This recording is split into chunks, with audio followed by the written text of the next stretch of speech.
Leo tena tumetoa video nyingine kwa ajili yako. Lengo ni lile lile, kupeana ushauri, elimu na msaada wa tiba endapo tatizo lako linahitaji tiba.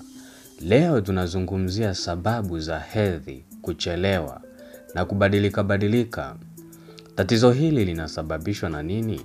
Lakini kabla ya kuendelea na video na mada hii, please bonyeza subscribe button ambayo inapatikana chini ya video hii ili uendelee kupata video na makala za staili hii kila tunapozitoa.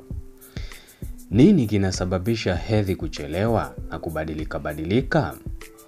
Endapo una aina ya mzunguko wa hedhi ambao mara nyingi hubadilika au una aina ya mzunguko ambao mara nyingi uko stable. Hapa nazungumzia aina mbili za mizunguko. Kuna mzunguko wa hedhi ambao ni regular menstrual cycles, lakini pia kuna mzunguko wa hedhi ambao ni irregular menstrual cycle.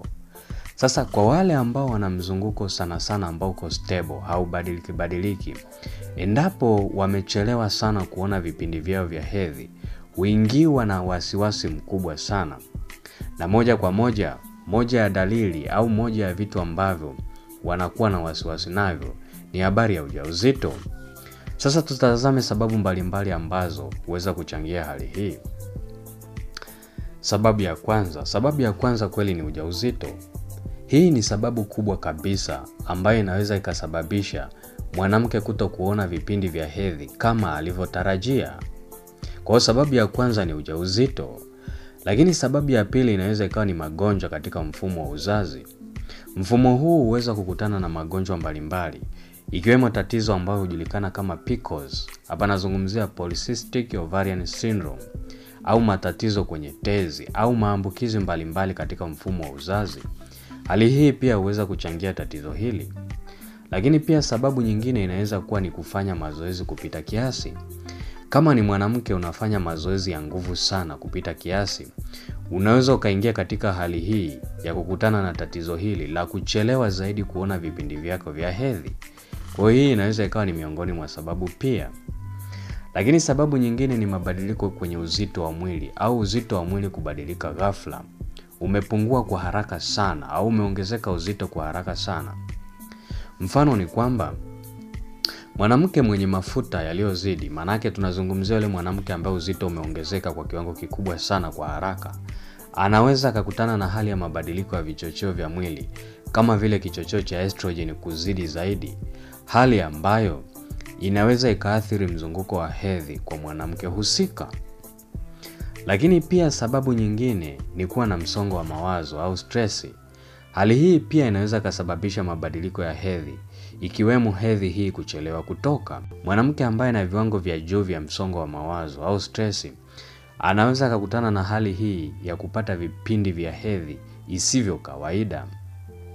Lakini pia sababu nyingine kubwa kabisa ni mabadiliko ya vichocheo mwilini au hormone imbalance.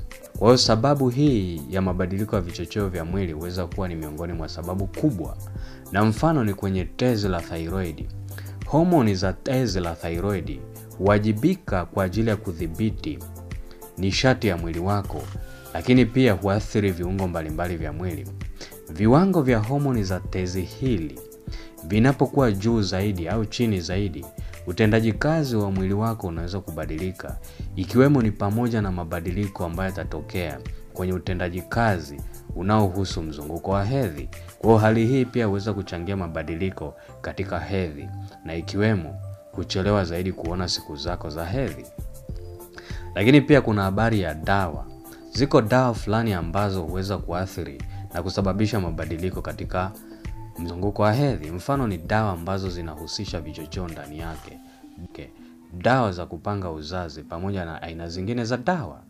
Lakini pia tafiti mbalimbali zinaonyesha kwamba watu ambao au wanawake ambao wanakuwa kwenye mazingira ambayo yenye sumu mbalimbali za wadudu au dawa ambazo hutumika kuua wadudu, hapa nazungumzia habari ya pesticides, wanaweza wakawa katika hatari ya kupata mabadiliko ya hedhi, ikiwemo hali hii ya mabadiliko ya hedhi au hali hii ya hedhi kujirudia au hali ya hedhi kubadilika.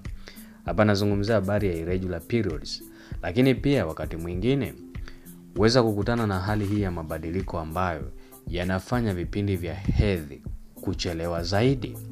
Kwa hizi ndio baadhi ya sababu kubwa, lakini sababu nyingine ni kwa wale wanawake ambao wananyonyesha. Ukichagua kunyonyesha mara kwa mara, kipindi chako cha hedhi kinaweza kisirudi moja kwa moja. Hali hii kwa kitaalamu zaidi hujulikana kama lactation amenorrhea na hutokea kwa baadhi ya watu hasa baada ya kujifungua na huongeza muda wa mtu kupata mimba tena. Kwa hiyo, njia hii pia kitaalamu huweza kutumika kama njia ya kupanga uzazi, lakini pia hali hii huweza kusababisha vipindi vya hedhi visirudi mara moja. Lakini sababu nyingine ni umri mkubwa.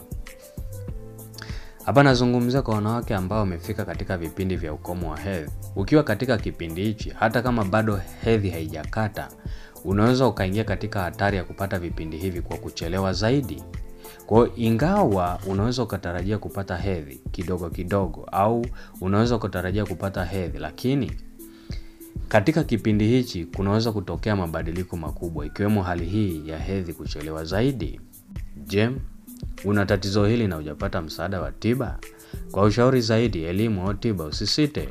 Tunaweza kuwasiliana hapa ndani ya Afya Class kupitia kwenye namba ambazo zinapita kwenye screen yako, nasi tutakusaidia na tatizo lako litaisha kabisa. Asante.